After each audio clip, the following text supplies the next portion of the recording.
play. And listen closely. In the East, it's the Hawks and the Cavs. They're going to battle it out for the 8th seed, and then they get a date with Miami on the other side. And then in the West, you've got the Clippers, and you have them hosting the Pelicans for a chance to survive in advance. But their prize on the other side of all that is to face the Phoenix Suns. So welcome into NBA Today. I'm Malika Andrews, and we have a fabulous panel. We have two-time WNBA All-Star Chiney Ogwumike, Vince Carter, Vinsanity.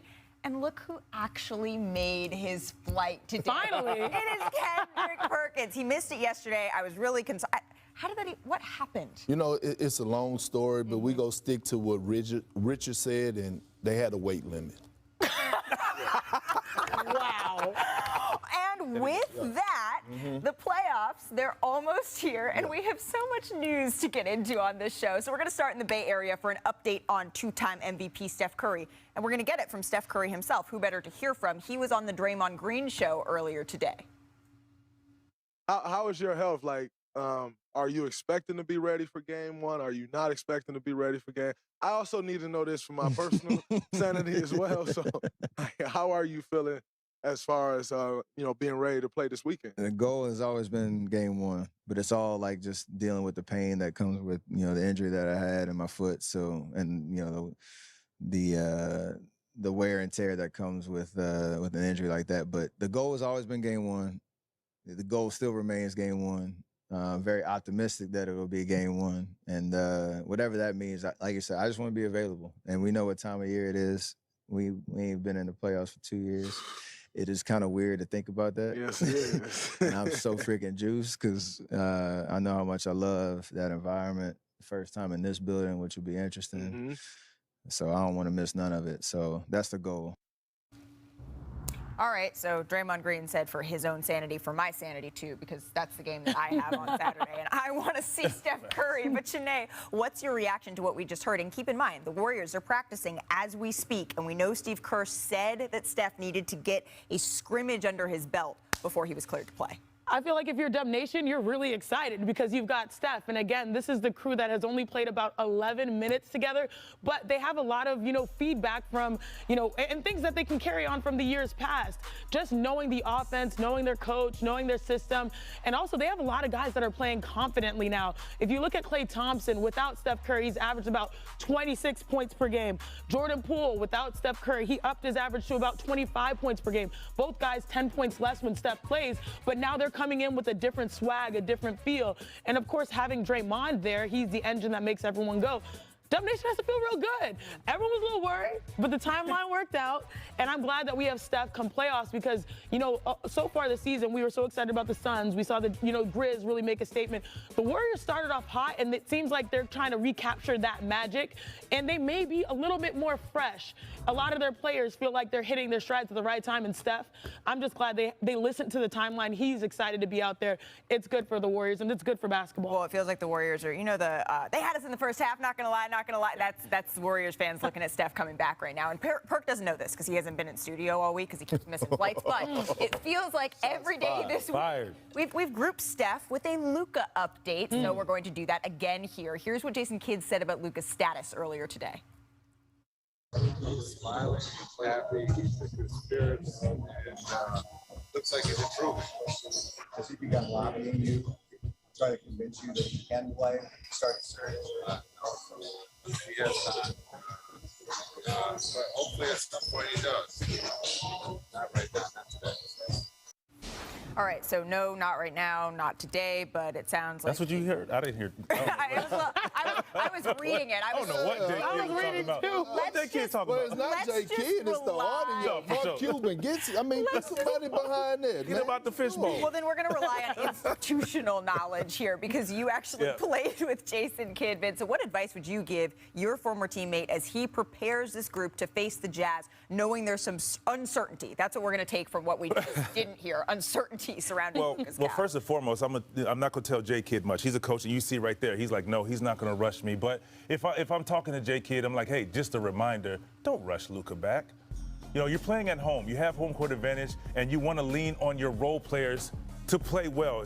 We've heard Perk say all the time, role players play their best basketball at home. So this is an opportunity. Now, Put the ball in your point guard, Jalen Brunson. Let him run the offense, but play through Spencer Dinwiddie. Spencer Dinwiddie's been playing phenomenal basketball. He's now understanding how the offense is run and what is expected of him. So now you play through him. No hero ball, and you don't need for someone to play Luka's role because Luka is one of one, and he does what he does, and he plays at his own pace. So right now, you just say, hey, everybody just do your thing, play your role. Yeah, and also this is a team that ever since New Year's has the 4th best defense in the NBA. So you can at least say, hey, if we go out there and play our signature defense and Spencer Dinwiddie, who's averaged about 30 points without Luka in those 2 or so games, he's going to be more confident. He's had a great post-trade deadline, type of situation.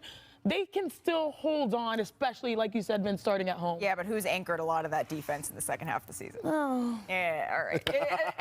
I'm just going to say this. Luka, check. Steph, check. We're about 5.5 minutes into the show, and we haven't had a Ben Simmons update. I actually like my job, so let's just get to one right now. Simmons, he posted to his Instagram stories last night.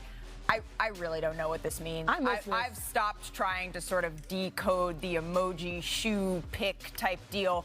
So let's just go to someone who might know a little bit more. Here's Kevin Durant and Steve Nash earlier today. No, I'm not expecting him to play. That's easier for me, like I'm not putting any pressure on Ben to come out there and hoop, so I'm not expecting him to do anything but just to get his body right and get healthy as fast as he can. So in my mind, I'm preparing as if like we're playing with the team we have. It's up to Ben. Ben's back.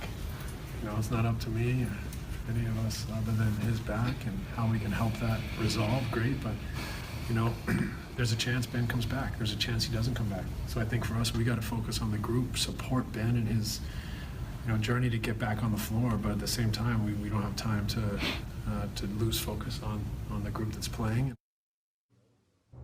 I feel like that has to be the mentality that we're just going to go forward with the group we have until that group changes. Senior writer Brian Windhorst joining us now. Brian, maybe you know a little bit more. What is the current timeline you're hearing for when Simmons might return?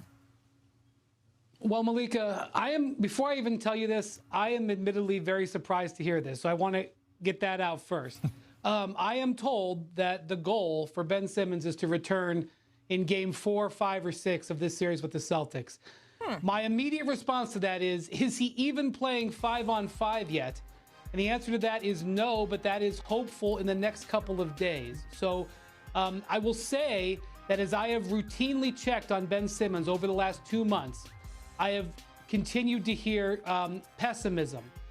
But everything changed in this last few days to optimism from people behind the scenes. So take that for what it's worth. He has not played in 11 months. He has not had a full practice.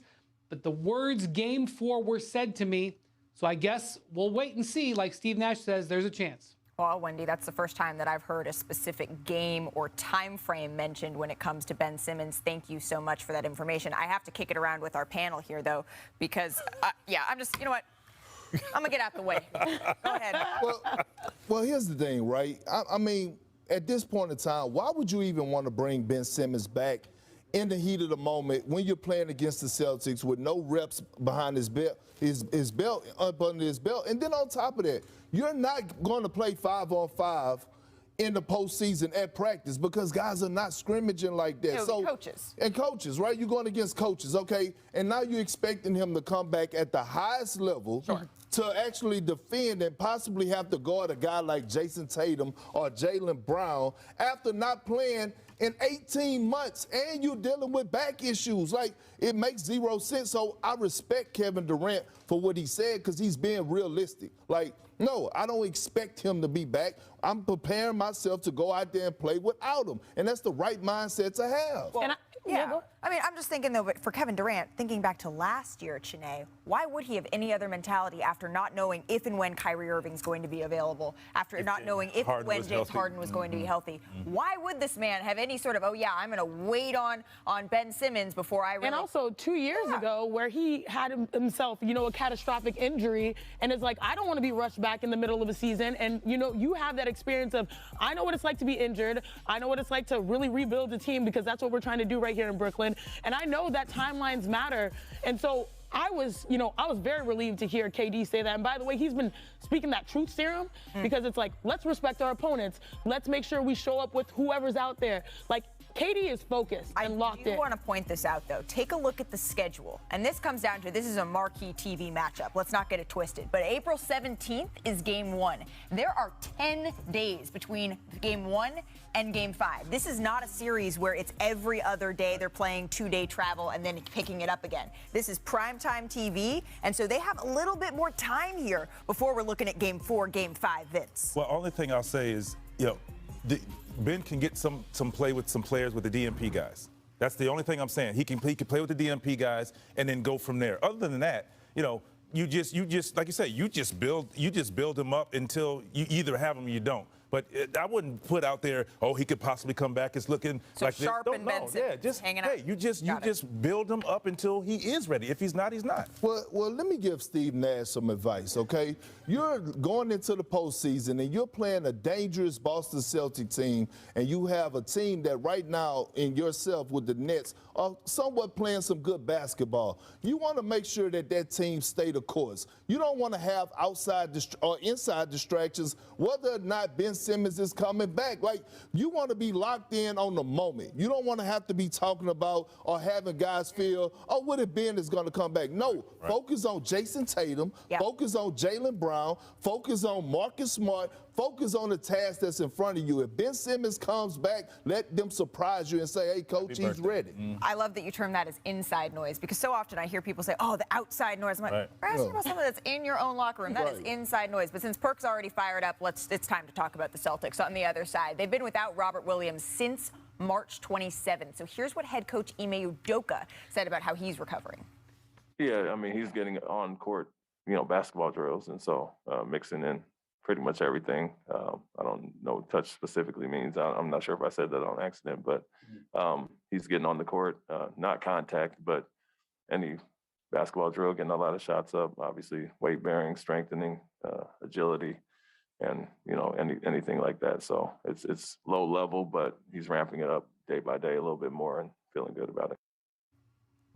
Perk, what's your reaction to what you just heard? It's great news because Robert Williams is so valuable. And you know how valuable he is? We all had our first car, right?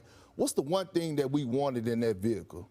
A radio. Right? When you want a radio, when you get, you need a radio. And so Robert Williams is actually that radio that needs to be in that car for the Celtics, because we already know what he brings on the defensive end, his defensive prowess, the way he's able to protect the basket. But offensively, he is so valuable being that lob threat at the basket because he's able to open up floor spacing. Also, when he goes down to the dunker spot, it allows Jason Tatum, Jaylen Brown, and Marcus Smart to attack with aggression, because if you're a defender, all of a sudden you're leery or scared to actually leave Robert Williams because you're scared of him being that lob threat. So now they're laying it up at the basket with no contest. So if they could get Robert Williams back in this series healthy, it changes everything. Well, and guess what? Woj is reporting that Robert Williams, he could be available by the end of this first round. Did we just hear Game 4, Game 5, Game 6? But that's inside noise as well, though. So Think about it. I mean, you just wait until he comes back. All I'm saying is, I'm putting two and two together. When you say ramp it up, what does that actually mean, though? You know ramping up can take a cool minute. Ramping up can take a cool minute. That's my only thing. It's not about you throw that ramping up, you're like, the guys, like you said, worry about the task at hand first. And then when you get Robert Williams back, they're going to be a very good basketball team. Well, I know Bruce Brown is worried about the task at hand because he said he posted on his Instagram stories this morning. Did you see this? He said, "My friends and family, I know y'all love me. I don't got tickets." He locked in. That's a smart move. On NBA Today, Perk's favorite matchup is previewed. Who does he think has the edge? Is it Ja or is it Anthony Edwards? And did you guys see this last night's mouthpiece chucking? Yes. So we have Perk's take on Miles Bridges after the Hornets lost last night. Plus, the Pelicans, they were the winners last night. It was in thanks to CJ McCollum. And did you see Zion got in on the fun too? Just a little bit. We're going to explain. NBA Today continues.